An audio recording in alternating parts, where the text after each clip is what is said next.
0 to 100. It's episode 100 of the Fantasy Ruckers Show. We celebrate this special occasion talking about players who went under the radar heading into the 2024 Fantasy MLR season and took it from 0 to 100 real quick. We also have a Week 3 breakdown, a Waiver-Wire watch segment, and of course, look ahead to Week 4. The Fantasy Ruckers Show starts right now.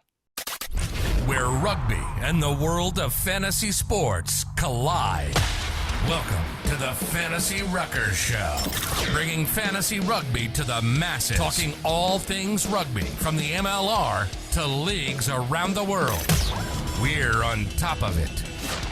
Headphones on, pads off. This is the Fantasy Ruckers Show. Now, here are your hosts, Ryan Yee, Matt Yee, and Devin Vanderpool. What's up, everybody? This is episode number 100 of the Fantasy Ruckers Show. Thank you so much to our Fantasy Ruckers community members, our league members, and everyone else tagging along on this journey of trying to make fantasy rugby a reality in the MLR. Episode 100. We made it, boys. Hey, this is a big one. It's pretty cool. I didn't think... mine's going off. Matt's in it. I did not think we'd make episode 100, boys, but hey, here we are. Hey, we've been doing this for quite a long time. Faith. What are we? I've always had faith in this. Faith in the That's community, true. faith in people. What a journey it's been here on the Fantasy Ruckers Show. 100 episodes in, still trying to make Fantasy MLR reality, like we say at the top of every single show. It's been a fun one, guys. And Hey, now we're I got a officially at question. triple digits. Yeah, When does it become a reality?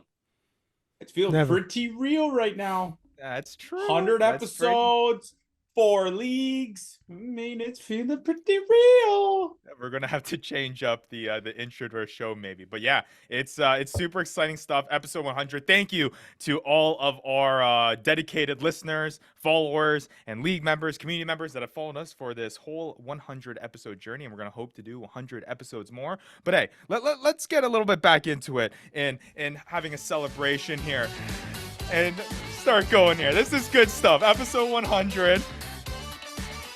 And hey, the music is also there because We're gonna get striked. Supreme Commissioner Yee got his You first get licenses win. to that? I think I did. We're big not celebrating this stupid win. Move on. No. Big time. Move on. Oh, I come on. refuse. Move Come on. on. Come Move on. on. Give me a little bit. Move Supreme on. Commissioner Yee got What? his We very ain't getting Vandy didn't first get any dub. celebration for his first win 2 years Or the ago. second I didn't one. get any celebration for my first win 2 years Actually, ago. I think me and you had a time when we got our first win, buddy. That is That's- true, but we didn't play no music. We didn't play no music. We just got the sad music Well, every time we lost. It just happens that Bags that on our heads. Vandy lost this week, so Wow, we'll play see? this a little bit. See, Vanny? Keep it going, dude. This got me going right now. This guy gets out of the basement. You know, moves from last place to third last. I tried my What can I best. say? I We're tried coming my back. best, and it just wasn't good enough. But yeah, well, hey, we got a big episode here on episode 100. A lot to get to. Obviously, that big Supreme Commissioner Yee win. But hey, we're gonna break down the exciting Week 3 that was in this one. Obviously, talk a little bit of Waiver-Wire. We're gonna look ahead to the Week 4 exciting matches we got. We got a big one coming up in Week 4. Big And hey, one. we got a special 0 to 100 segment for you Whoa. on this episode number 100 of the Fantasy Ruckers Show. So. Lots to get into here on a very, very big milestone here for us here as the Fantasy Ruckers. You guys ready to get into it? Yes, sir. All right. Well, before we do, like we say every single episode, 100 episodes in, if you're not already, make sure you're giving us a follow at the Fantasy Ruckers. The handles are up above on your YouTube video, down below in the description to give us a little support there. All the latest when it comes to Fantasy MLR are there. And you'll also be able to see a whole bunch of top ranking stuff, weekly challenge stuff, waiver-wire pickups, all of the above are there on our socials. Subscribe to our YouTube channel. That helps out a lot. Rate us on our podcast, wherever you get your podcasts as well. Subscribe there too. If that's all not enough, join our Discord community. It's been popping off. A whole bunch of people. We're almost at 100 people there in our Discord community. So let's get that number up there. And join the community that is the Fantasy Ruckers community. They've been a blast, and they love talking on game day, love talking Fantasy MLR, love talking MLR, and everything else going on in the rugby world. And hey, give the fantasyruckers.com a look too. The revamped website looks absolutely amazing. thanks to our very own Alistair Kirsch-Poole. Give him a big shout out. It's really cool stuff there. So yeah, whole bunch of fun stuff in this season, and we're going to keep on rolling here. Like we said, 100 episodes more. But let's get into it, guys. News and notes. Not so much like we said last episode, because we're kind of in the thick of the regular season. Into the thick of Signings, it. trades, not really a big factor here 3 weeks in. But hey, big announcement here for the final of the MLR season taking place August 4th. And what has been announced? Snapdragon Stadium in San Diego. Nice. Pretty cool stuff. Going out west. I was in Chicago last year, San Diego this year. Hey, maybe the Fantasy Ruckers got to take a little vacation out to San Diego to go catch this year's MLR final. That's a big flight for the boys. Yeah, you know what? I've never been on a plane, so Let's go. maybe I'll just walk over. All right, let's Yeah, that'll make some pitches to the Fantasy Ruckers executive team, and we'll see whether or not we can get that funded here. It's to just get a Ryan little flight talking in the over. mirror. No kidding. I was just gonna convince myself. All right. Well, yeah. Can we Other do than it? that, Nah. yeah. Who knows? Do we have the funding? I'm not too sure. have But we'll funding? see. Wait, you guys get paid for this? All right. Well, yeah. Snapdragon Stadium, San Diego. We'll find out who is going to be in that final. Kind of have a somewhat of a picture here. 3 weeks into the season, but at the same time, not really, because it seems really, really tight once we get into that week 3 breakdown. But nonetheless, before we get to that breakdown, got to do a little bit of update for the Fantasy Ruckers League members. Boo. Boo.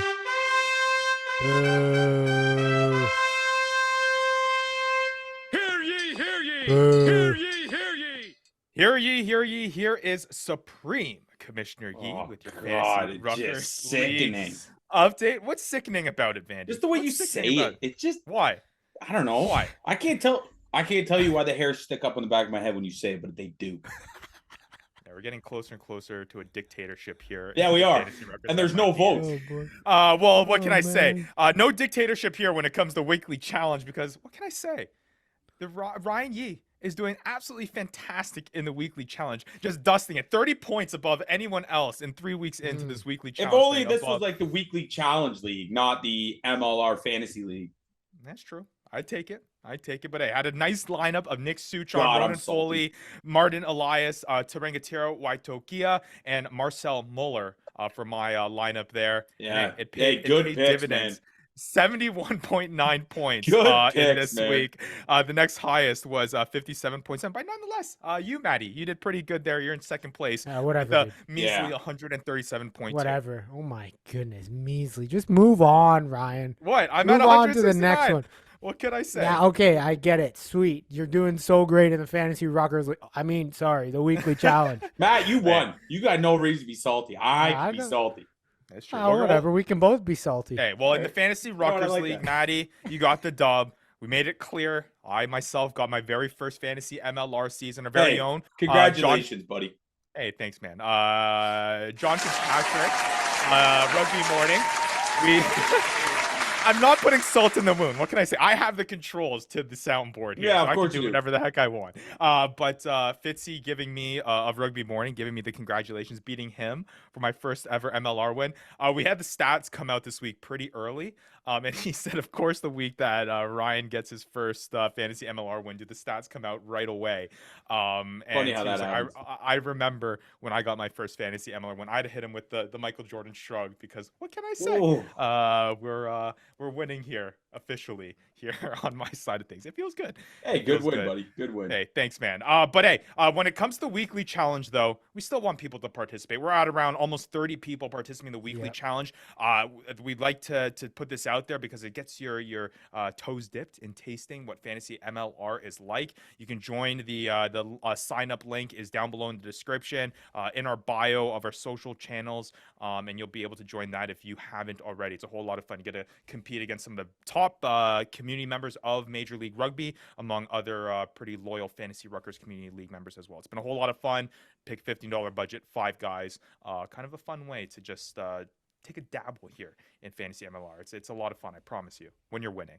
Right, Vandy? Yes, sir.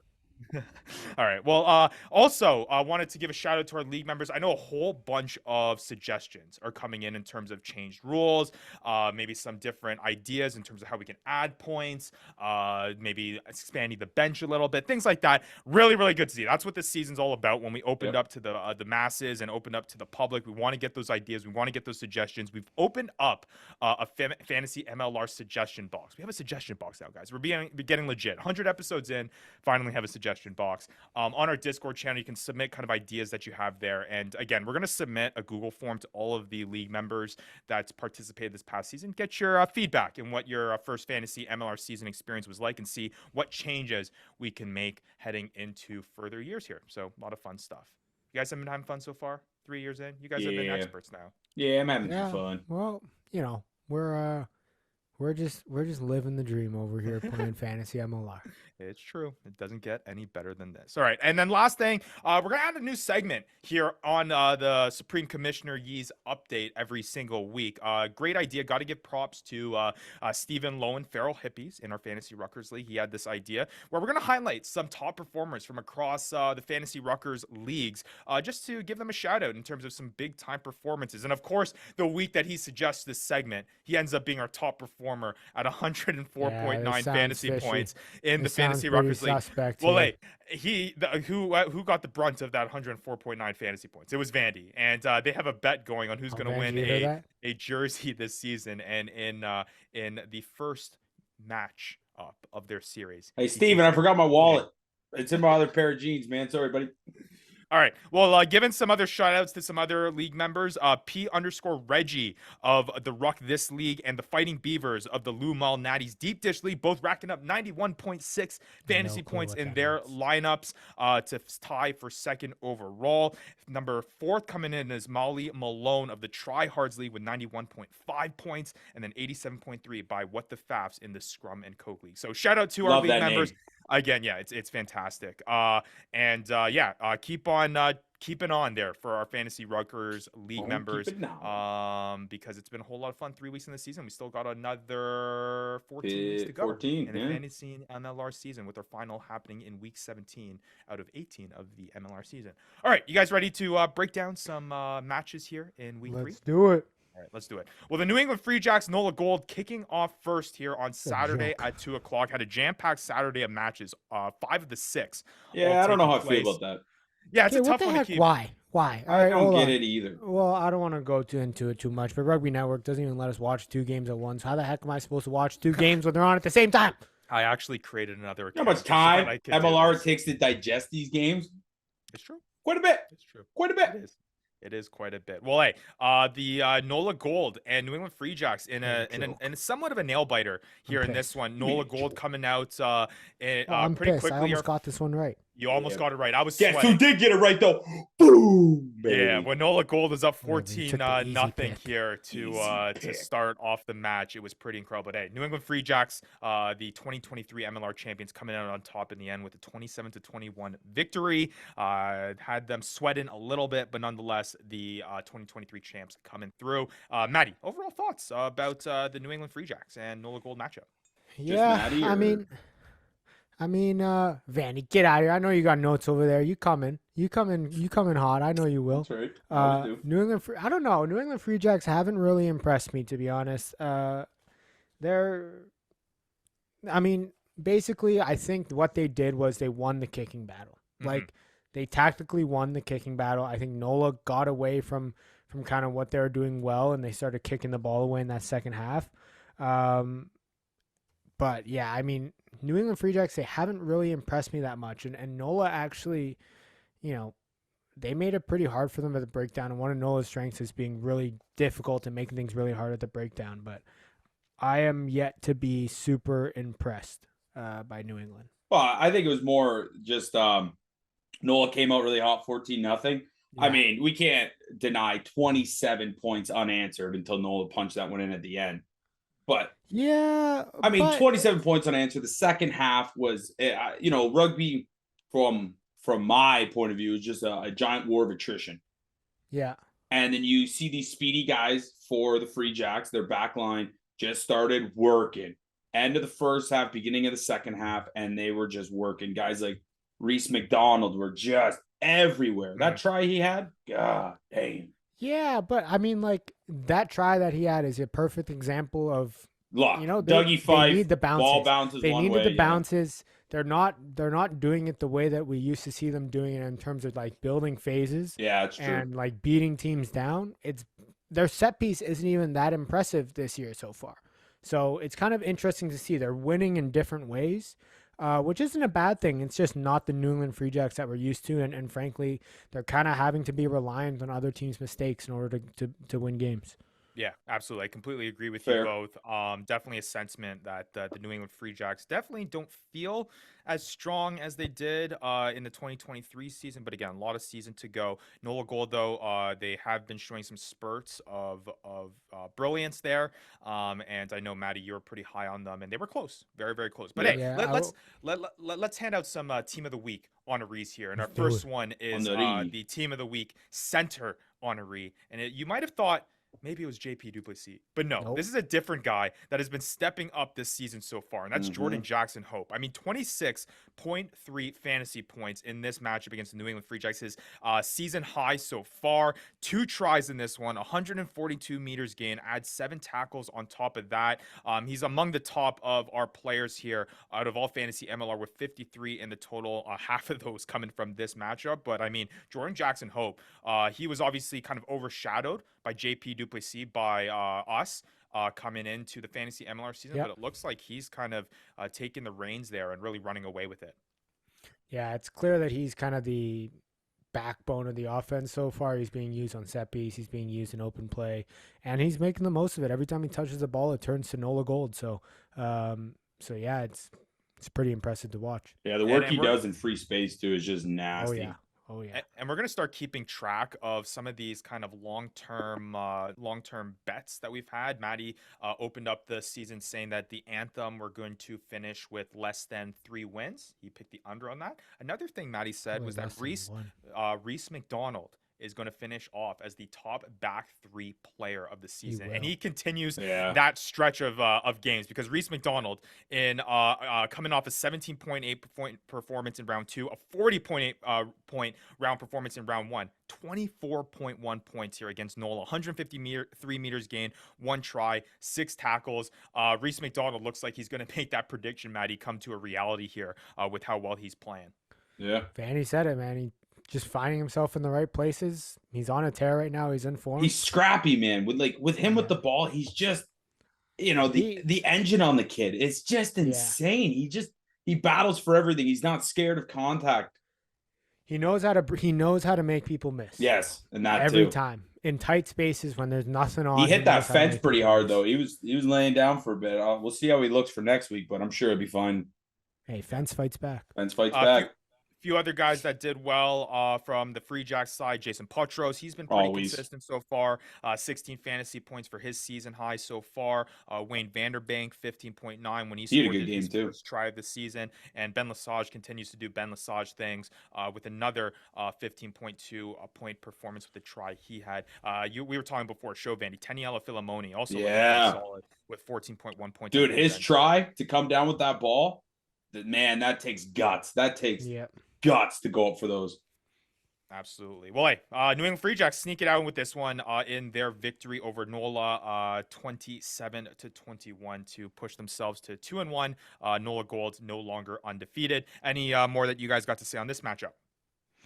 No, I think we got it all. Time to move on to the next one. All right, let's go to the next one in that same afternoon. Old Glory DC in their first ever match at the Maryland Soccer Planks. That field looks good. And the Chicago Hounds. I know we've had a couple of Fantasy Ruckers League members that were in attendance. I know AKP. Alistair Kirschpool was in attendance too. And kind of an interesting match to open up their new home stadium. A 22-22 tie. Some missed kicks here and there. What was, I think, expected to be a win for Old Glory DC, but Chicago Hounds squeaking out a tie here. Maddie, thoughts on this one here in Germantown, Maryland? A lot of missed kicks by Robertson. I mean, Yeah. not just off the tee, out of hand as well. Yeah. Obviously, we got to point out that Nana Schultz, Red card. Banana got a red card. Oh. Debatable. What did you guys think of it? I know there was kind of Landing on the it's- head. I mean, I don't know.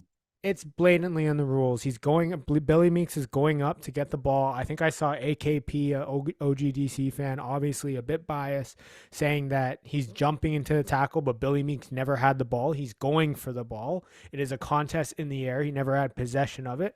So he's going for the ball in the air. He just got himself in a bad position. Yeah. Billy Meeks landed in the worst way possible.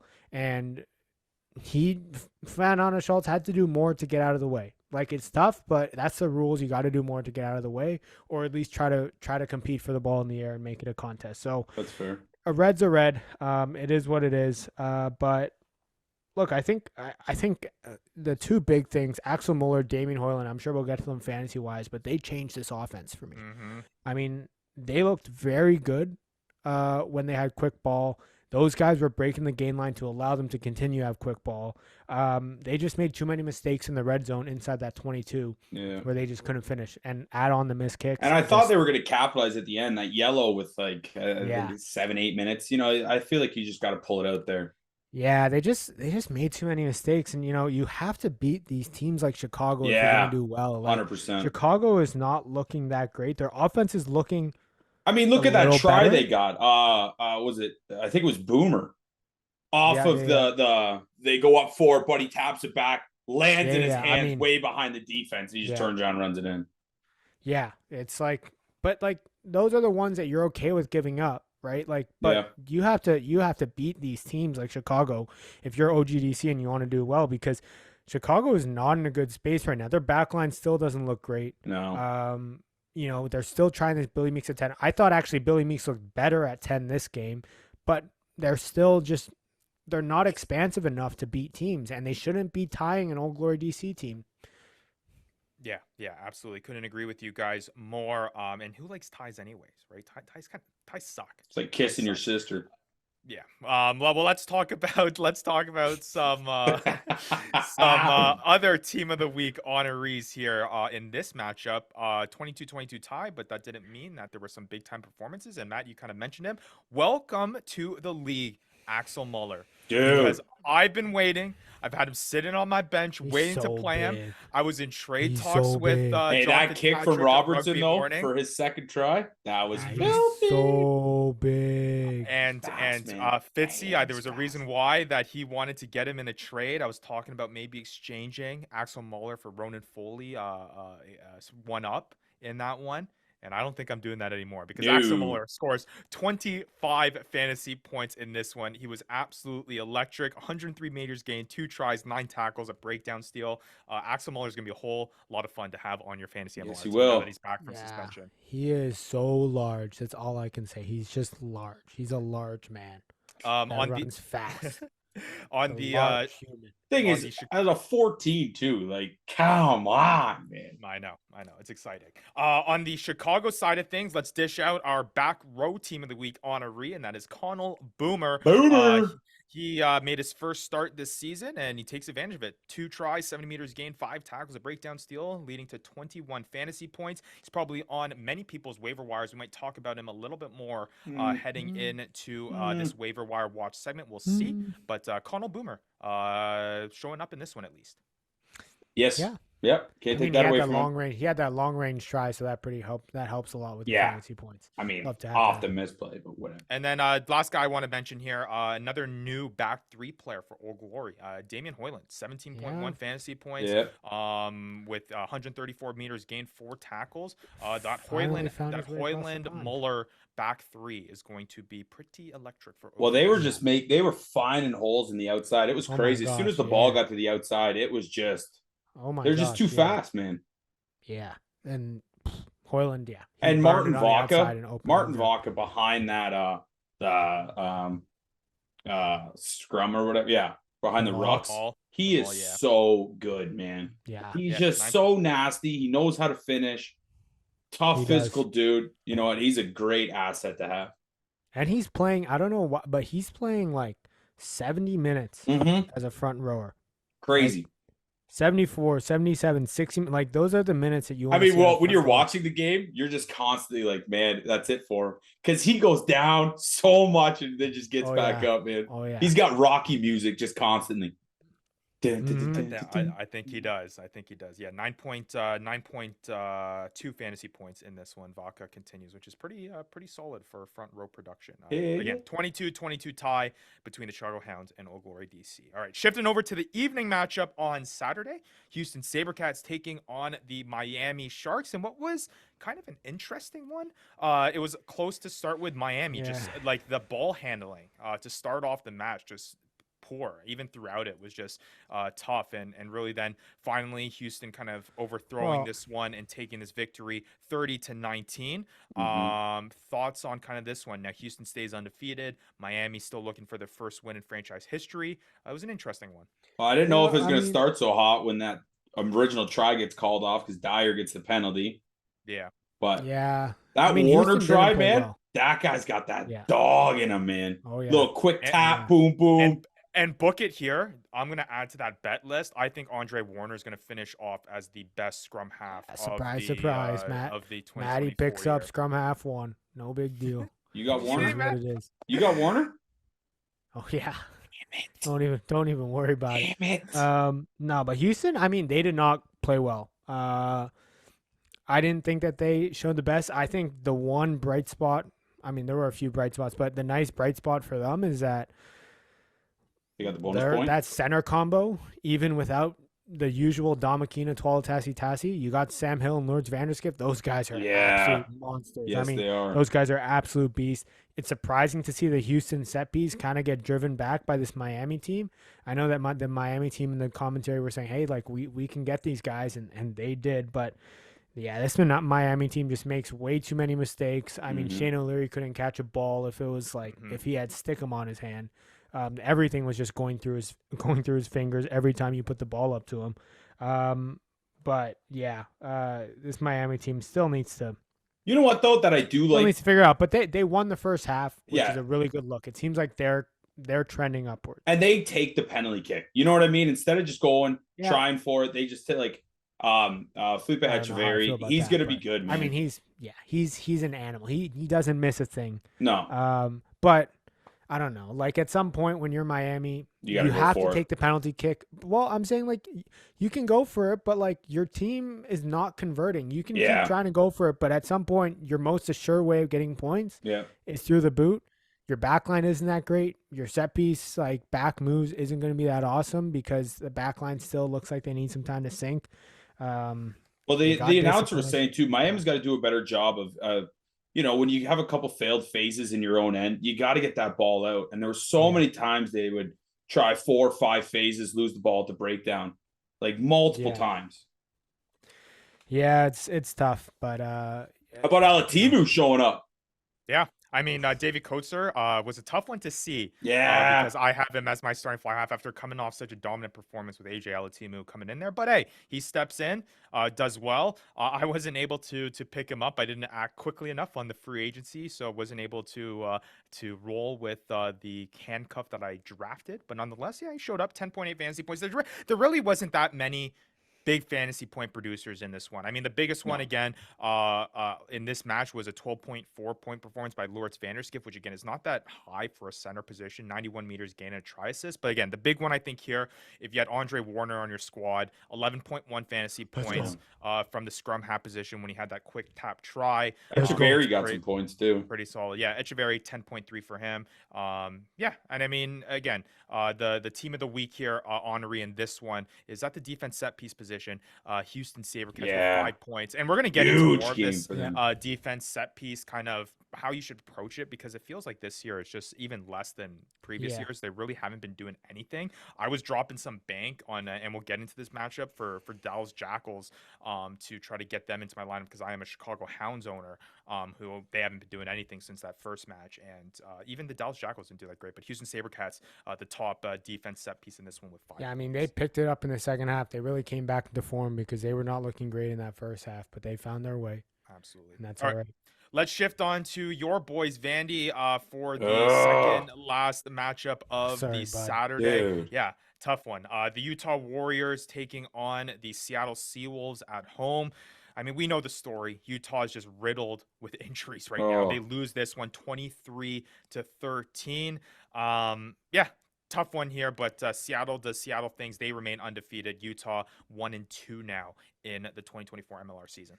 Well, I mean, Yeah. it's frustrating. It's super. I know we're missing 6 backs, and we move Zion going to 13, get Kieran McClay, and so there's a lot of like you've seen Paul Asike doing a bunch of coaching to to this younger backs, but I mean with Haddon going off in the first minute, it doesn't get you don't ever wish injury in fantasy. But I mean, as far as that goes, you need to be better when you see a guy like that go off. It needs to excite the team a bit more. And then just not converting on opportunities, the knock-ons. We started the second half, gave him great field position. Hodgson, rough game for him, honestly. Yeah. Really rough game, uncharacteristic misses. So many times he tried to make a play with the boot, didn't work. He would try and make a pass, get picked off. It was pretty rough there. And then I would say, honestly, though, my MVP for Utah, if there could be one, would be Frank Lahore. Man, that guy. Add some French to it. Yeah, you like that? That's very. Well, no. They say Lahore.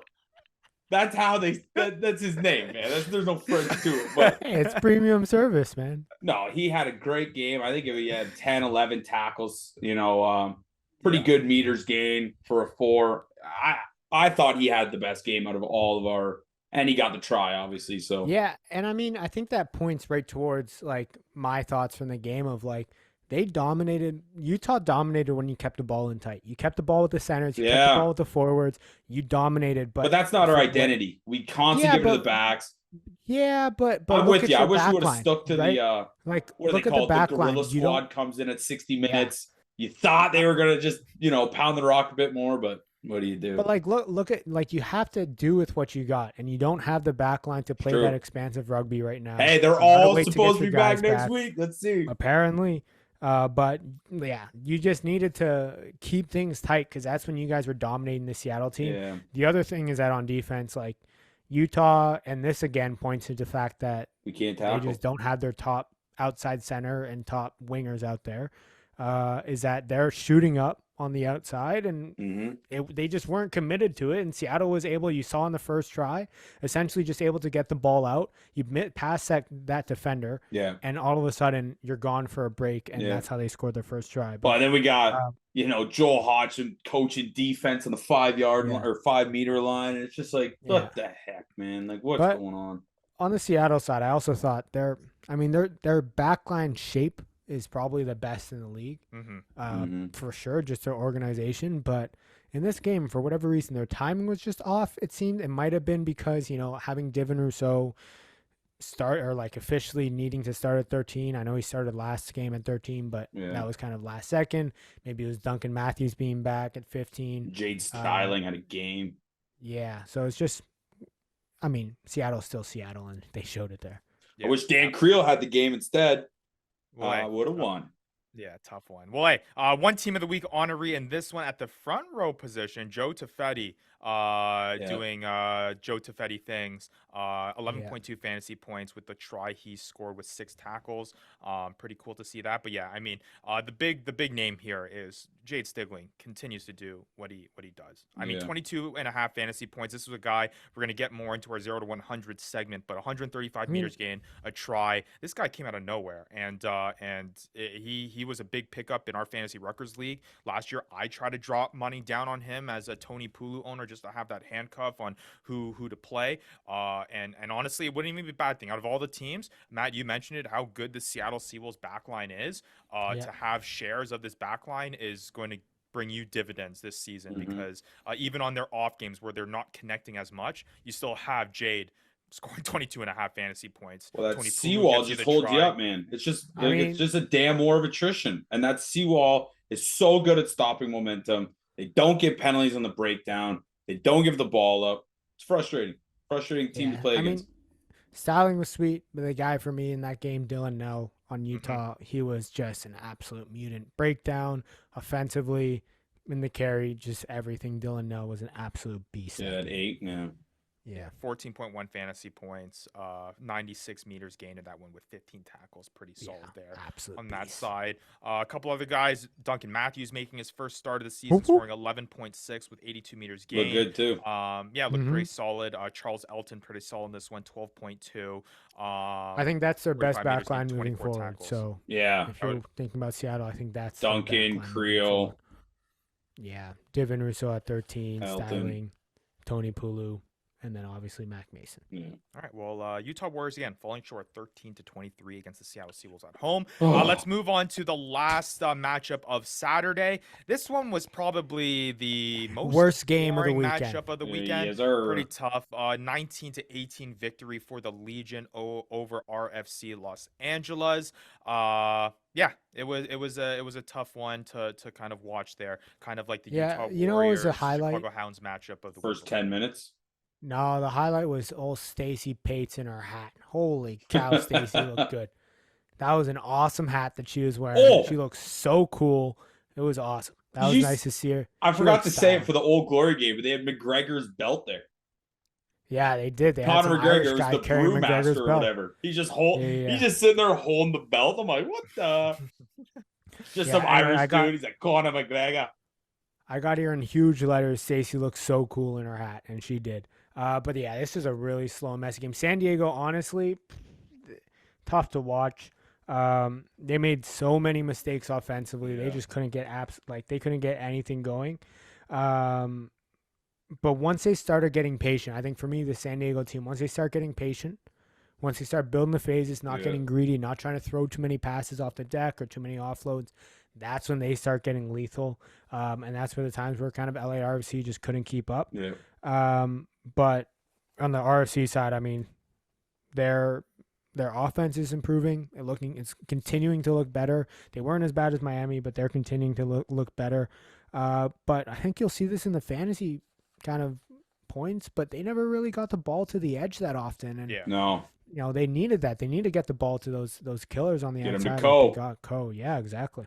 Wow. Okay, what was that?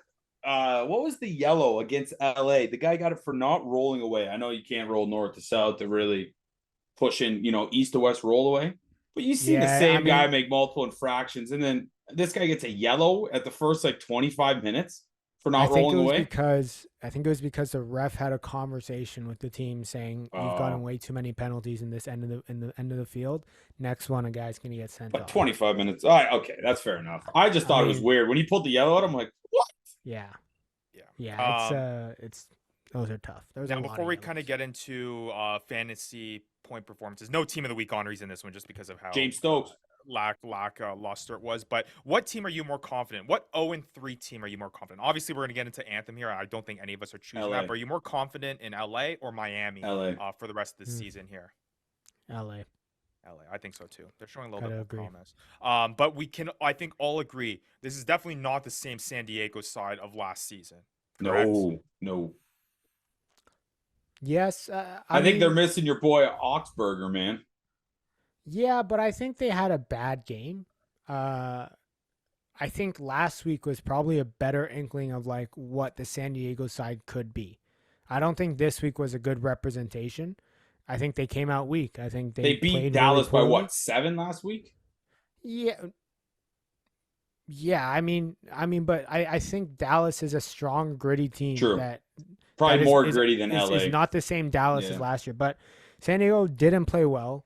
I think they have to rely a bit more on less star power, but more just building phases and playing a bit more cohesively. And they're going to rely a lot more on their defense this year, which I think their defense has done a really good job, actually. But I thought right, San Diego did a good job of taking the penalty kicks when they did. I mean, they only got one try in the outing. what, 4? McClutchy was very, very impressive off the tee. Yeah. Well, let's get into some of these guys. Let's talk about Lincoln McClutchy. I mean, Matt, how good does it feel? 19.6 fantasy points in this one.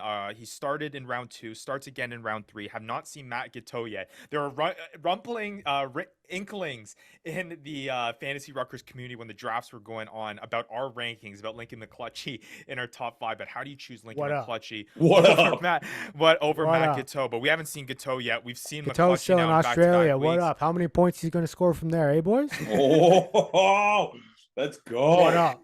He's coming in hot. But yeah, 19.6 fantasy points, 58 meters gained. He had a whole bunch of kicking meters. I mean, 4 penalty kicks, a conversion kick, a try assist. McClutchy looks pretty solid there for San Diego. James Stokes, off of that big try that he scored there, big part of his 135 meters gained, 22.3 fantasy points, 11 tackles. He's been disappointing to start off the 2023 year. I think he was saved by kind of that big play. We'll see kind of how brought it within one, though.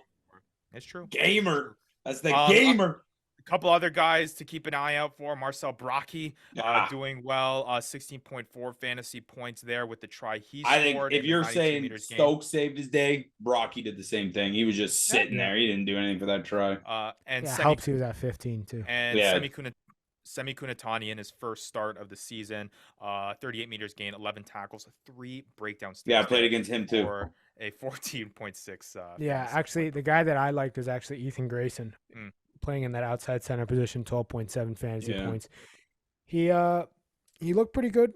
Threw the ball away a bit too much, so we'll see if he finds himself back there. Might find himself back to the bench just because of how they played, but I do like the way that he looks. All right, shifting on over to the lone game of the Sunday, and it was the highest scoring one. 96 points scored in this one, 68-28 victory for the Dallas Jackals over Anthem Rugby Carolina. We were hammering Dallas Jackals players heading into this one. It seems like that's going to be the sentiment for the rest of the season until we discover otherwise. A bunch of them in our starts of the week, Matthew, for you and I. Try to fit them as much as I could in my weekly challenge lineup, and it paid off. And there are a whole bunch of team of the week honorees, guys, from this matchup. But before we get into that, though, I mean, we'll quickly touch on it. Thoughts on this matchup here? Yeah, I mean, it was. I think the Anthem. There's a lot of encouraging things to come out of this game for me. Like, I think it's a very encouraging sign for them. I think they still have. They need to figure out their set piece ASAP. They got to figure out their scrum. It's making it so hard defensively. You saw the way that Dallas scored off of set piece in the first few tries. You're on your back foot the minute you're getting pushed back 10 meters out of the scrum, 10 meters out of a maul. It's just ridiculous. And Anthem had a yellow card at that time too. Or sorry, Dallas had a yellow card. Yeah, exactly. So, I mean, I think Anthem they started off with the usual where they're just kicking the ball away first phase. And I think the way that they need to play is they need to play with ball in hand and kick tactically. They cannot kick for territory. They're not a team that can play for territory. They need to kick tactically. And you saw that with some of their tries. I mean, you saw the one try where they get a try right after they kick it towards the corner and they pin them back in their end. Like, that is the way that Anthem needs to play. And I think they're going to find that identity. And I think the fact that they're putting up 28 points is really impressive to me. Yeah, it's not, they put, what did San Diego get 30 against Dallas? So, I mean, it's not a bad outing by any means. Yeah. But they were in close pretty much the whole game. And then at the end, Dallas just ran away with it, just started lambasting them. I mean, Carolina dominated the first 20 minutes of the second half. It was all Anthem the first 20 minutes of the second half.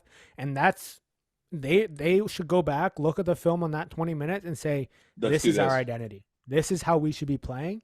And this is how we need to continue to play. And I'm hoping that we continue to see improvement moving forward.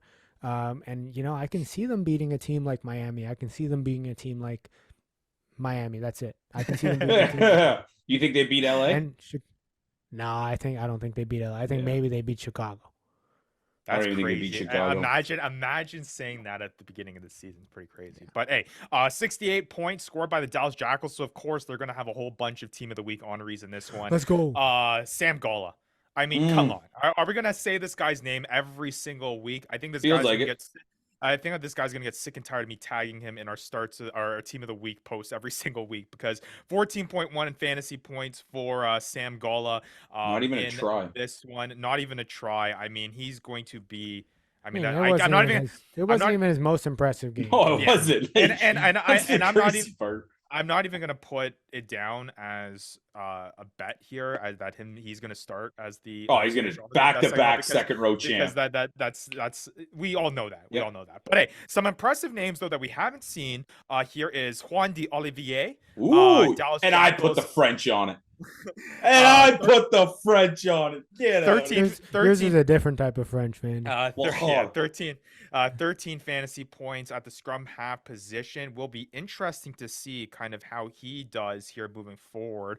Not a lot of stock, I think, going into the season was there for the Dallas halfbacks. But it seems like they are providing some pretty good fantasy value. I get it; it's against Anthem, but again, Dallas looking much more improved than last season. So talk about his pairing, fly half, Martin Elias. When you're scoring 68 points, you need someone to also kick those points in.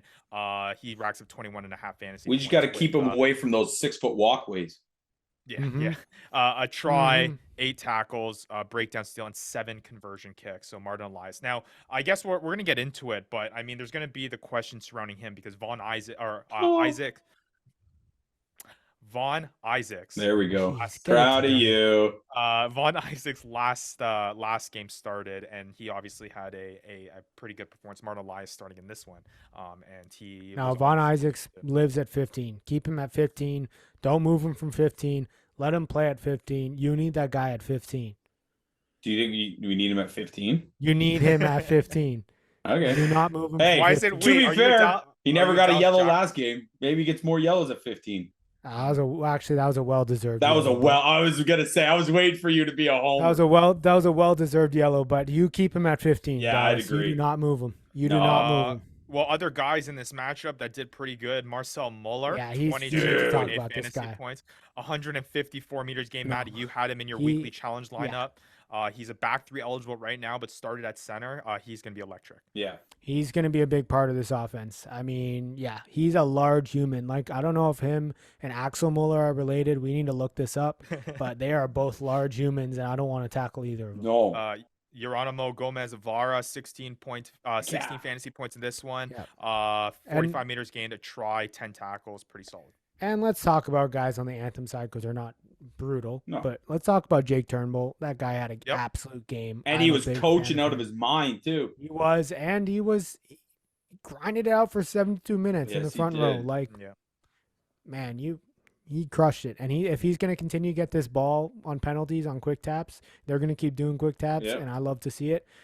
Boy, that's a lot of opportunity to score tries. Yep. And last one here, good to see Tarangatir Waitokia making his first start of the season. Pretty solid performance, 81 minutes, 79 meters, gained a try assist for 12 fantasy points. There is value to be had here on this Anthem team. You just got to find it. And there are many streaming options. I had to stream Oscar Kohler this week because of the not even a bad play, and not even a bad performance. 9 fantasy points for him. So pretty exciting week 3 as it continues. I think the big thing here is that outside, I mean, Seattle, Houston are the 2 teams that are undefeated. They still both have flaws. I feel like I'm probably most confident in Seattle right now, but I mean, this league is pretty tight. I mean, there is competition.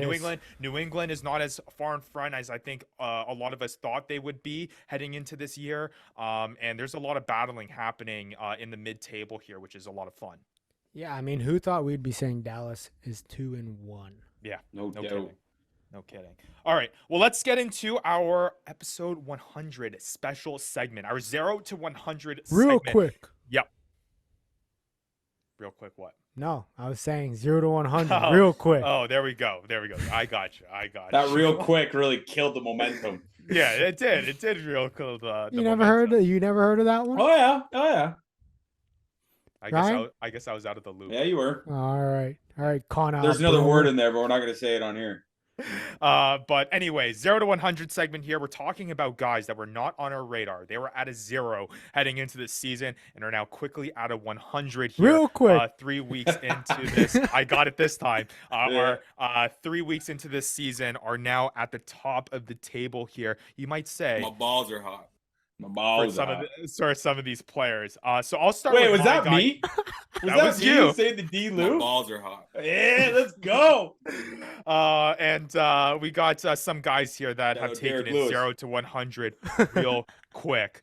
Like Maddie said, I'm going to go first in this one, and it's Jade Stigling for the Seattle Seawolves. I mean, back three player, 46.5 fantasy points to start this season. Everyone was talking about Aina Futi. There was talk about Tony Pulu. No one was talking about Jade Stigling, who is now third overall in all of fantasy scoring here.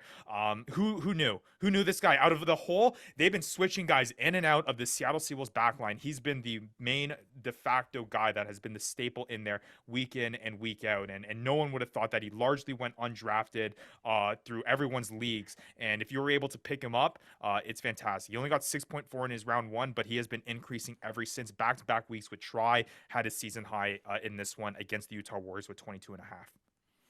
Yeah, he's been an absolute beast this year, which is Yes. kind of a shame that he's on Seattle because that team did not need him. They're already good. Yeah, absolutely. We could have used one of them. All right, Maddie, who you got 0 to 100? Oh, well, for me, I think, and this guy probably should have been our radar, but Jonah Moe, apparently. I'm not convinced, but apparently it's Jonah Moe on NOLA Gold, the back row. I mean, we didn't have him in any of our lists at the start of the year. I know he had some time with Moana Pacifica. We probably should have had our eyes open a little wider and saw him, but boy, has he come onto the stage and be an absolute mutant for this NOLA Gold team. Yeah, he has essentially kind of been the has been just a workhorse. I mean, defensively at the breakdown, NOLA Gold plays a perfect solid defense to suit him, getting turnovers and getting steals. Absolute beast with meters gained. He's a constantly part of this offense. It's great to see 42.4 fantasy points in 3 games. Six overall. Who would have thought Jonah Moe would be sixth best player right now in all of fantasy, and also your top back row player right now, which is crazy. I believe they said on the broadcast he's also leading the MLR. I don't know if after week 3, but he's leading the MLR in carries, which is again, not surprised. Back row position, which is crazy. Vandy, last guy for you, 0 to 100. Who's your guy? Real quick. You know what? I got to go with Vaughn Isaacs. I know he was on the roster last year. There was some, I believe, visa issues. Never came over. Started week 2, so his points aren't as high as the other guy's name. But I think if he would have played week 1, he'd be right up there with them, if not better. This guy is electric. Dallas is finding ways to get him the ball. His try last week came from a cheeky little play where they faked it one way, came back to him, and he burst through that line. He played fly half week 2. Did the kicking, got him some points, switched to back 3 week 3, and then didn't even slow down. 111 meters with the try. I mean, this guy's going to be electric. And then, it's guys like this that bring life to teams like Dallas. If you just watch the game, he's one of those guys that stand out. Yeah. So Jade Stigling, Jonah Moe, Vaughn Isaacs are your 0 to 100. Real quick. Honorees here, which is pretty exciting on this episode number 100. But just goes to show you, as we head into this next segment, guys, that you got to keep an eye on the waiver wire, because you're going to find guys like this. Maddie picked Jonah Moe up on the waiver wire heading into first week. I know some guys picked up Jade Stigling here. Vaughn Isaacs was a guy that we mentioned last week to pick up.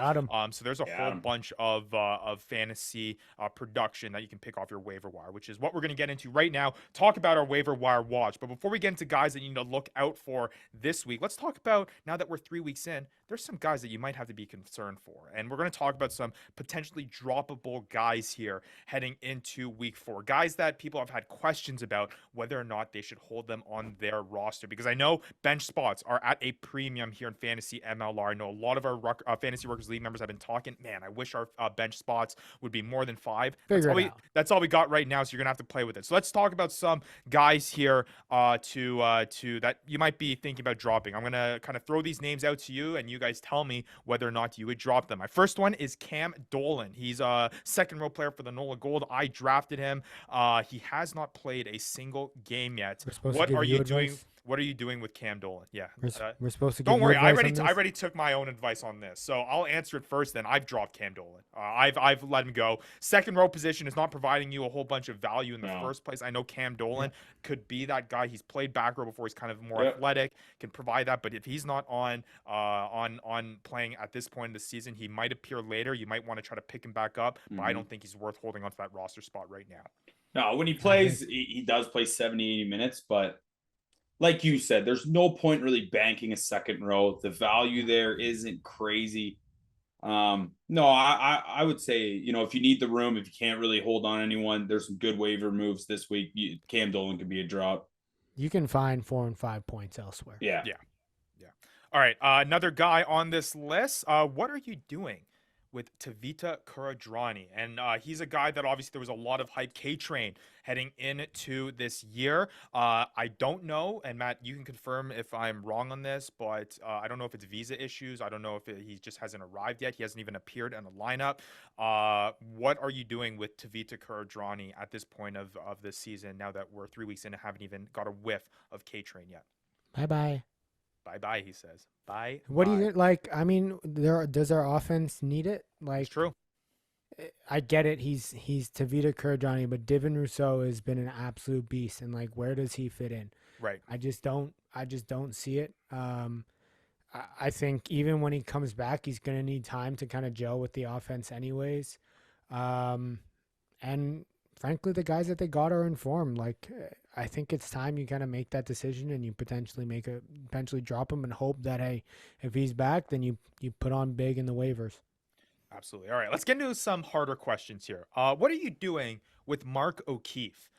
He was a guy that was that was kind of highly sought out for, obviously with the hype behind Chicago. He's only scored 9.3 fantasy points in 2 weeks. He was not even in the lineup for week 3. What are you doing with Mark O'Keefe? I mean, that's a tough one. That's tough. That's a tough one. Because it's not like he's new to the team. He played for Chicago last year. He switched between center and back 3, I think, something like that. Yeah, he played on the wing, and I think he's just a product of a really bad backline. Yeah, like, I'd Bryce agree. Campbell and Billy Meeks are the only 2 guys that are really getting the ball. Nate Oxberger is having to fight for his life to try and get the ball.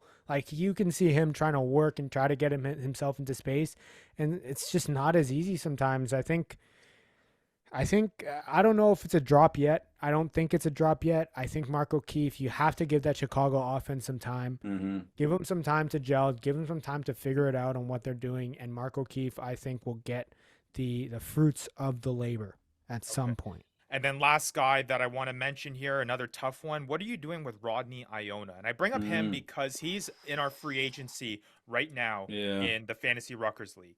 He has 13.7 fantasy points in 2 weeks. His kicking isn't going through for him right now. He didn't play in week 2, so his points are a little bit down. But Rodney Iona, what are you doing with him at the fly half position? We know that position is a premium. There's not many kickers out there. Are you preferring a guy like Oscar Collar over Rodney Iona? That's probably a big question. What are you doing with Iona?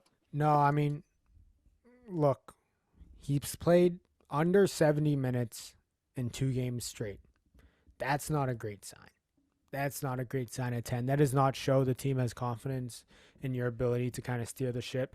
And I honestly don't have confidence in him to steer the ship. He showed this last year as well, where he's just kicking the ball aimlessly. He's not making the right decisions at all times. He's obviously not doing that great off the tee.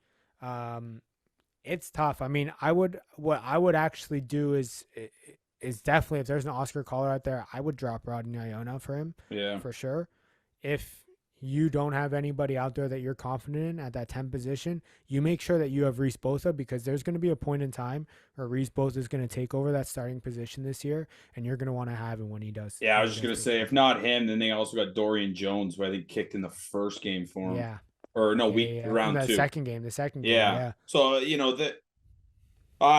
Iona might have a short leash, and especially after last week when they would have tied the game if he hit those conversions, or not the conversion, the penalties. So, yeah, I mean, fly half's a premium, so I would drop him for another fly half, like you guys mentioned, Oscar Collar.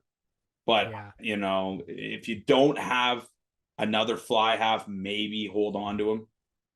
Yeah, you just got to make sure you have, like, it's going to take up two spots in your team. Yeah. Because you're going to feel way more comfortable having Reese Botha on your bench than just having Iona. Yeah. 100%. Absolutely.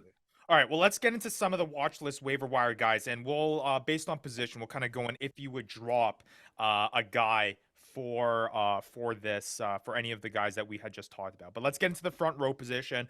Matt, I think you and I are both in lockstep in terms of who we're picking up here at the front row position if you want it, and that is Jake Turnbull. I mean, Jake Turnbull, he's a staple of that lineup when it comes to the Anthem. I know you're going to be a little bit hesitant when it comes to Jake Turnbull because he's on the Anthem, but I mean, 70+ minutes gained. He scored a try. There's no need to be hesitant. They can score points. They've shown 3 games in a row that they can score points, whether that's 14 or whether that's 28. I mean, they've shown that they can score points, and I don't think there's any hesitancy that you need, especially with the forward back on there. And there's not many front row players that can get you 10.7 fantasy points already, especially when you're not a hooker. You know what I mean? Like front row position, prop, he's getting you those points. He's getting you the bonus point. They're hovering around those 70 minutes. And he didn't even have double-digit tackles, which he averaged the first 2 weeks. And he was able to get 10. The one thing with him, though, he'll be a little bit more match dependent just based off being on Anthem. You know, they're playing a tough team. You know, Jake Turnbull, you know, week 1, he only got 3.7. So you might be looking at some results like that when they play tougher teams, but absolutely. Very fair. Well, 21.2 fantasy points so far in 3 matches played. How much fab you willing to drop if Jake Turnbull is on your line? Not much. I think as a sentiment as a whole, you're just not dropping much from the front row position. No. I mean, even ours, DeWalt Coatsy, right, was on our waiver. Like I picked him up as a free agent in ours. Yeah, exactly. Yeah, that's just because people are dumb. All right, coming on over to the second row position, Thomas Caceres. Again, both Maddie and I lockstep in terms of who we're picking up here in the second row, and that is Thomas Caceres here, who has 27.1 fantasy points on the season so far for the Miami Sharks. Yeah, to me, it's the 2 games in a row, double-digit tackles, and plus, I guess, like 40 meters gain. Yeah, that's a pretty impressive stat line for a second row. Mm-hmm. I think if any time you can get like over 6 points from a second row, you're sitting pretty. I would have said Frank Lahore, but I realized that he Frank Lahore, buddy. He's no longer on our waiver wire. I actually was able to pick up Frank heading into good pickup, man. When Eddie Fido was put on the IR, was able to scoop him up there. But yeah, I agree with you, Thomas Caceres. 15.1 in round 2 for a season high. He got 9.3. I think that's the big thing. I think Vandy, you mentioned it last episode. You're just kind of looking for guys that are playing minutes above 70 minutes. Front row, second row minutes. And you're just crossing your fingers to hope that they do something. Yeah. And kind of Thomas Caceres kind of fits that mold. If not him, maybe Yuri Van Buren too. RFCLA, you know, he's not far behind Thomas Caceres. So just another name, you know, if you don't want to maybe pay, I don't want to call it top dollar because I wouldn't really drop a whole hell of a lot on either. But you know, you drop $1 on one guy, you put the second. If you don't get him, then whatever, you put the second. Throw $2, throw $2. Yeah, exactly. Yeah. Waiver priority. I mean, again, second row position, kind of same sentiment as the front row. You guys aren't dropping that much money here on either of these guys. No. All right. Let's move on to the back row position now in terms of guys that you would pick up. I'm making a last minute change here for my pickup of the week. And I'm if he's starting, I know we didn't have Justin Basson here, and I would have thrown him in there, but I had him on my waiver wire watch last week. I would keep an eye out for him if he's still on your waiver wire, but I'm sticking with the Houston side of things. Kenny Nasukiki, 3 starts in a row here for the Houston SaberCats. Again, not getting necessarily the minutes, but again, he scored tries in back-to-back games. He has the low tackle numbers, but the reason why I'm feeling more confident with him is because, Matt, a sentiment that you brought up last episode, the way that Houston is using their forwards near the 22s. And if he are going to be involved in the scoring there, you're just hoping he's kind of like your boom bust type guy. If he can get in the try zone there, he's going to get you. I'm not dropping basically any dollars here on Nasukiki, but if you need some back row depth, I could side with him. Yeah. That's a good logic there. I think for me, the waiver wire, I think for Corey Daniel, I like him in the back row position. Yeah, I think Fan Anna Schultz is going to get some sort of suspension because it wouldn't be an MLR season without him getting suspended at some point. I think they just throw out 3 games. It seems to be the standard. Probably 3 games. And Corey Daniel is going to be the benefactor of that. He's going to play 80 minutes for the next however long he's suspended. He's going to have 15-plus tackle games. That's what get you're more looking chances for. to carry the ball.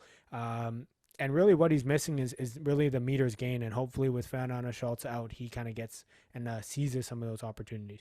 And hopefully he stops getting yellow cards.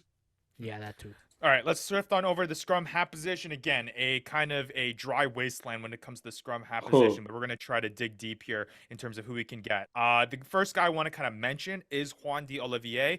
He may still be on your waiver wire. He's probably not available. He's not available in the Fantasy Ruckers League, but I know that there was a sentiment against the halfbacks for the Dallas Jackals heading into the season, so maybe he's still sticking around. You'll definitely want to put down money. If he's on your waiver wire there, I would drop some money on him. If you need scrum half, I would definitely try to get Juan D'Olivier. Yeah. I would be willing to spend. I mean, I spent 13% of my hab on Sayosi Nye heading into this matchup, not having any trust in Nick McCarthy. I would spend even more than that. I would go up to 15% here if Juan D'Olivier is still on your waiver wire and you're in need of a scrum half. Yeah.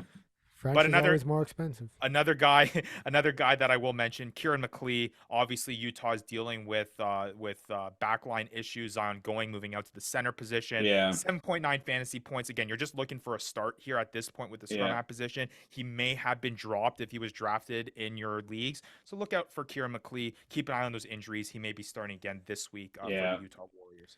Yeah, and I think because the scrum half thing is so tight, Cam Norley, Calameti from the New England Free Jacks. John Poland went off kind of holding his shoulder, and he came on. So if John Poland's out, this might be a little sneaky little waiver pickup. Don't put any money down on it. Just kind of pick him up so you have him once a free agency comes around and once the lineup's announced and Poland's not in it. Yeah. I'm dropping money again on Juan D'Olivier up to 15%, but Kieran McLeay, and I would say you probably agree with me for your pickup, Matt, is that you're maybe just putting a bid in for $0, $1, or nothing at all, and just waiting to see. I mean, Kieran McLeay could lose his starting role next week if everybody comes back. I swear, if they keep starting Zion going in front of him, I'm going to freak out. In front of him? Yeah, I'm going to freak out. Over Kieran? You get out of here. Don't start Zion going in front of McLeay. Don't do it. Crazy. All right, fly half position here. Matt and I are again agreeing on this one after the performance he put up against the Anthem. Martin Elias, 29.8 fantasy points for the Dallas Jackals, kicking those 7 conversions in. I had him in my weekly challenge lineup. If you need a fly half and he's still out there, scoop this guy up because Dallas Jackals look good. I mean, I think kind of the same sentiment to Juan D'Olivier. I'd be dropping if you need a fly half. If I'm the Rodney Iona owner, right, I am dropping bank on Martin Elias. Yeah, like I am fair. going upwards of 20%. I could go on this, maybe even 25%. If you're in need of a fly half, we know how kind of premium kicking points are. Dallas Jackals have improved. Martin Elias proved that he can kick well and efficiently against the Anthem. I know it was against the Anthem, but nonetheless, he's a better option right now than Rodney Iona. As long as Vaughn Isaac stays at 15, you got nothing to worry about. Keep him at 15. Matt's not the coach, so remember to just keep an eye out there. Keep him at 15, coach. Matt, you agree? 25%, Yeah. 20 to 25% of Martin Elias? Yeah, that sounds pretty good. There's no reason Depends- for Vaughn to not play fullback. So Yeah, it depends who you have, but if you're not confident and you think you need a guy to step in, like if you got Iona, I'm dropping on Elias. Okay. now, if you only had Rodney, would you drop Iona just for him, or would you drop someone Yeah, else I would drop Iona for and go one for fly Elias. half? Yeah. I mean, I would rather have other positions. You can always pick up. Well, I guess you can't always because the handcuff. I was the gonna handcuff say, to I wouldn't Elias say is on always. Isaacs. So I mean, Just a you'd have little to devil's find- advocate for you. Yeah, it's pretty tough. That's a tough decision there, but I think I would. Yeah. I think I would. That's fair. All right, shifting on over to the center position. For me, I'm going to put down James Stokes. And the reason why I put him down is because of the big-time performance he had this last week. Yeah. He was probably drafted in your leagues heading into it, but he might have been dropped. I mean, disappointing performances in round 1, round 2. 6 fantasy points, 5.2, not what you like to see at the center position, but then gets 22.3 in this one. Not dropping too much down on him. 135 meters gain and a try. A lot of that going on that big-time long-distance try he scored against the San Diego Legion, but nonetheless, though, he's getting the minutes. Yep. He should be riding the wave of an improving RFC Los Angeles team. We'll see, and whether or not you can put him in. Are you dropping James Stokes for Mark O'Keefe? Are you dropping Mark Other way O'Keefe for around. James Or Stokes? dropping Mark O'Keefe for James Stokes? Oh, that's a tough one. I don't know. I mean, like outside of the last game, it's pretty much the same, no? Yeah. Like, pretty much same performances. Yeah. Out of the two, I think the only reason I would pick up James Stokes is because the Chicago offense. If you're not willing to be patient or you can't afford to be patient, then hey, you got to go with the offense is better. And LA RFC or RFC LA is a better offense right now. Are you I'd say dropping so. Kuradrani for Stokes? Yes. Yeah. Okay. All right. And Yeah. Maddie, your center position pickup of the week. I got Ethan Grayson. I already mentioned him. I think he looks good. I think he's young, so he's going to make some mistakes, but he is a workhorse, and he knows how to break tackles, which is very impressive. All right. And then shifting on to the last position here, back three, or I should say second last position. Matt and I are agreeing on this one. Marcel Miller. He's going to lose his eligibility soon. Yeah. Yes, of the Dallas Jackals. He is going to lose his eligibility, but that might actually play in your favor because obviously centers are at a premium. You can kind of bank on back three players getting that try and kind of see who's starting there. But Marcel Miller, 22.8 fantasy points this past week, which was electric. He really showed it off against Anthem. 154 meters gained, 8 tackles, a try assist. He's going to be fun. Would you drop Muller? Or, excuse me, would you drop O'Keefe for Muller? Jeez, figure it out. Yeah, I would. 100%. Okay. Yeah. How much But Muller is not just like it was because against Anthem. He's a big part. They used him a lot, and he made the most of being used. Yeah, and he he's did. a large man. How much you dropping? You're a center needy team. You know that Muller's going to end up being center. How much money you dropping down on Muller? I'd be willing to go 10%. Yeah. I mean, I would go 15, 20%, but yeah. Okay. All right. And the last thing here, and I think we'll keep this one quick. I mean, defense, set piece. We kind of alluded to it before. Are there I think any this available? Season, there's not any available except for Anthem in the No, Fantasy don't touch Ruckers him. League, but we're in the Don't touch him. 10-team league. But this is a disclaimer to all of our Fantasy Ruckers League members. I'm punting this position. I'm 100%. officially in the punting position. If the best case scenario is you're getting a 5, yeah, I'm punting that position. Like, I'm kind of Okay, and glad. I'm kind of You're not glad getting a that 5 from the Anthem. No. it's true. It's true. But like, I could care less. Matchup dependent. I'm just filling that lineup with Yep. someone 100%. that's not A named the warm Anthem, body. That's all you need in that position. and- Warm and bodies. Seeing what I get there. You might be happy because you have a top, in the New England Free Jacks, the Seattle Seawolves, but I'm not too concerned about it if you're going with just kind of a random. Even in the coming weeks, if you have a team on bye, like an Anthem's the only one left, and you don't know who to drop, don't drop them. You don't have to. Yeah, I was just about to say, I wouldn't even be carrying 2 defense even. Yeah. And we got buys coming up in I believe week 5. But so, Matt, I completely agree. Even if Utah was on bye, I'm not even dropping them for Anthem. Yeah, like if I had to drop a guy on my bench that I don't know if he's going to go off or not, Yeah. I'm not dropping for a team that might score 0 points. All right. Well, Did keep an last eye out week, on too. keep an eye out on some of those names that we had listed there for the watch list. Should be helpful. This should be another busy waiver wire period, like always. All right, let's quickly get into our week 4 preview, guys. We've been doing pretty good here. We're doing well in Rangers picks. In our prediction thing. Matt, you are 14-3-1. I have tied up with you with that NOLA New England Free Jacks kind of mix up. I'm now 14-3-1 too. And now, Vandy, I got to give you respect. You've been siding with your Utah boys. They've been hurting you. You're 12-5-1, but that's still pretty solid. So let's see whether or not, because I'm we can faithful. I'm loyal. Continue that record here going into week 4. We start off with the match of the week. We got a Friday matchup this week, boys, and it's a big Thank one. God. A sole matchup, battle of the undefeated. The Seattle Seawolves take on the Houston SaberCats, 10:30 p.m. Eastern time. This one's going to be a fun one, and it's going to be a really, really good battle between the two teams that have yet to lose this season. What are you guys expecting out of this one? This is going to be physical. Yes. Very physical, and I'm excited. Should be good. 2 big teams, man. Really big teams. I would Yeah. expect top lineups to be back out. So Davey Coates should be back in the lineup here Well, this Riker week. Hadding might not be out there. HIA, that might be at least a week or 2.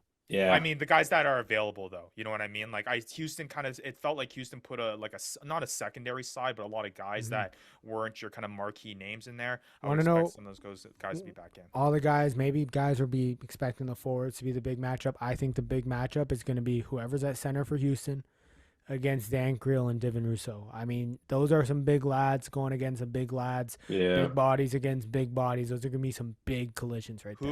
What's your prediction on the starting backline for Seattle? Is it Creel, Rousseau, Same as Pulu, what they and just had. Sigling? Yeah. Same as what they just had. I would run the exact same thing. All right. They have to. Who do we got in this matchup? I'm gonna go last. I still don't know, but Maddie, you go. Seattle's at home. We're going Seattle. Yeah, I was just thinking the same thing. I think I am going Seattle as well in this one. All right. Damn, do I try to get the lead here or pull closer? Nah, no. I think Seattle wins this. Yeah, I think Seattle. Seattle. I think I think the at-home part is the big one. Yeah, me too. All right. Old Glory DC taking on the San Diego Legion for your first matchup on Saturday. Old Glory is 1-1-1 after their tie with Chicago. San Diego 2-1 with the victory over RFC LA. This one should be an interesting one. Any guys that stand out to you in this one? I mean, Jason Robertson kicking back on. Martin Vaca. Martin Vaca, Axel Muller, Damian Hoyland, big guys. Going to be big games from them. Yeah. I think Lincoln McClutchy's going to have a big game. I'm starting off. I'm going Old Glory. Okay. I think I'm going to go Old Glory in this one too. Whatever. As well. You guys stink. San Diego Legion, baby. Let's go. Okay. All right. Coming from the guy who said they're not the same this year. Whoa, I said they're fine. I said they're I'm sticking with it. I'm consistent here. Boys, you guys sound the same. All right. Yeah. All right. We got the battle. We had the battle. You only sound different when that two's out. We got the battle of the undefeated. We got a battle of the defeated in the second matchup of Saturday. Miami Sharks 0-3 taking on Anthem Rugby Carolina, who is 0-3 as well. Will they get their first victory of Imagine they tie. That would be pretty funny. That'd be pretty fun. I think the only guy that I'm really, really confident in, and I'm gonna hammer him. I'm announcing it here. I hope I can fit him in into my weekly challenge lineup. He's going to be my start of the week, Philippe Echeverry. I'm putting it down right now in this one. He's going to absolutely eat in this one. I think Coe's gonna eat in this one. Or no, not Coe. Sorry, wrong team. Yeah, Philippe Echeverry, I think is gonna be solid here. I'm gonna go Miami in this one. Miami. Yeah. Shocker.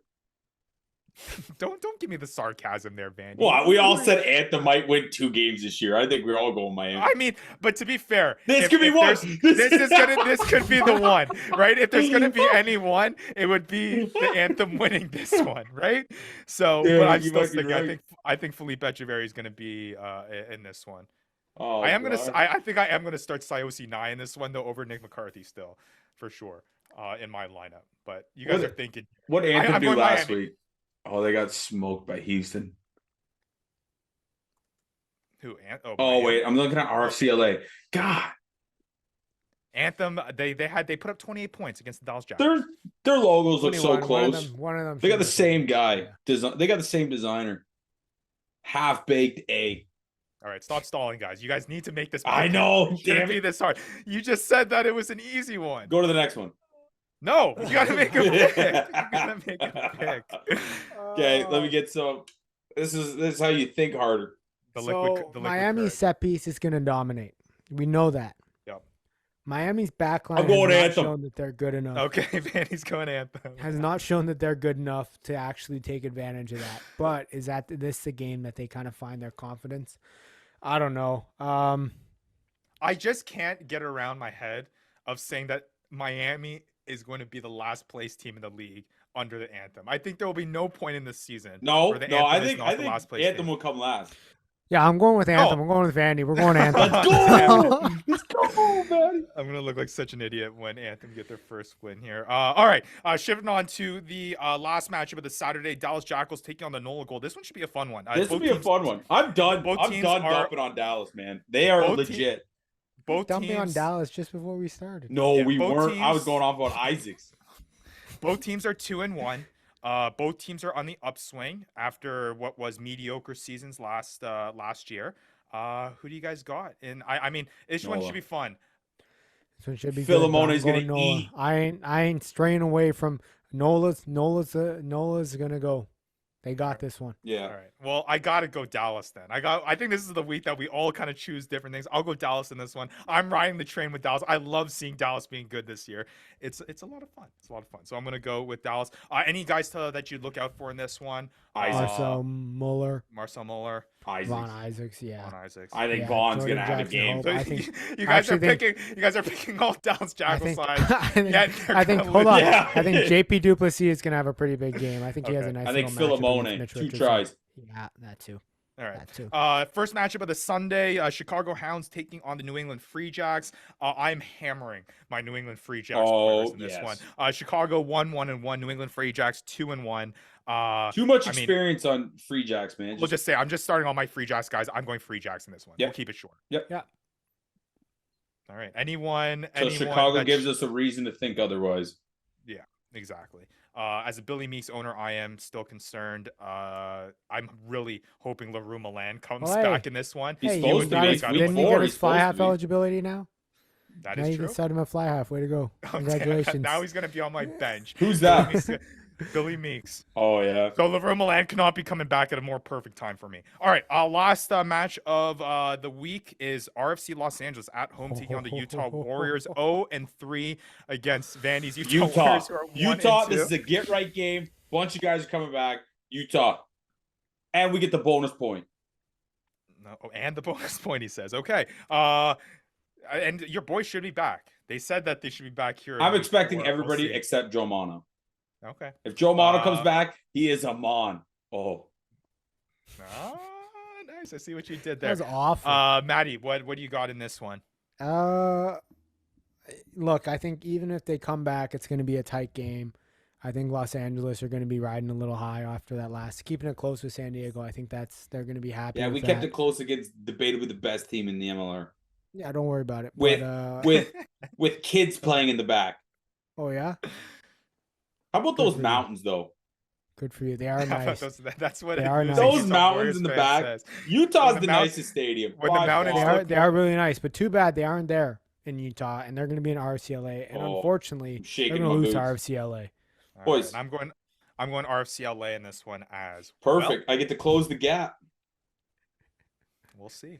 Ryan, by the end of this week, I'll be beating you. That could be possible. That could be possible. But hey, those are our picks for week 4. Should be an exciting. We've got a whole bunch of fun storylines in this one. I'm really, really looking forward to that Friday I matchup. regret that. Anthem pick. Oh, you're looking for that. I know you're gonna regret that Anthem pick. I know you guys are gonna regret that Anthem pick. Yeah, probably. I'm picking Anthem while I'm picking up all my Miami Sharks guy off the waiver wire. Listen, Yeah, no kid- listen. no The kid. beer can was talking, and all it echoed was. Well, you're hedging Anthem.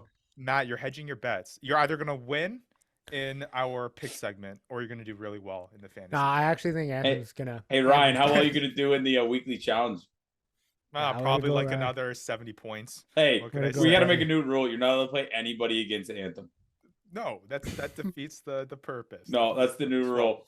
All right. Well, speaking of weekly challenge, make sure you get signed up there. The link is down below in the description. If you aren't already, follow us on socials at the Fantasy Socials. Ruckers. Handles up above. Get out of here. Handles up above, down below in the description. I Join our think you heard Discord it. community. Give us a like. Give us a subscription here on a very, very exciting episode 100. Let's hit it for the boys one more time. Let's get dancing. Episode 100. Thank you so much to our Fantasy Ruckers community members for following along. And here's to another 100 here on the Fantasy Ruckers Show. For Matt Yee, for Devin Vandy Vanderpool, I'm Ryan Yee, and this is another edition of the Fantasy Ruckers Show. we're See gonna you get next week, guys. We're getting striked.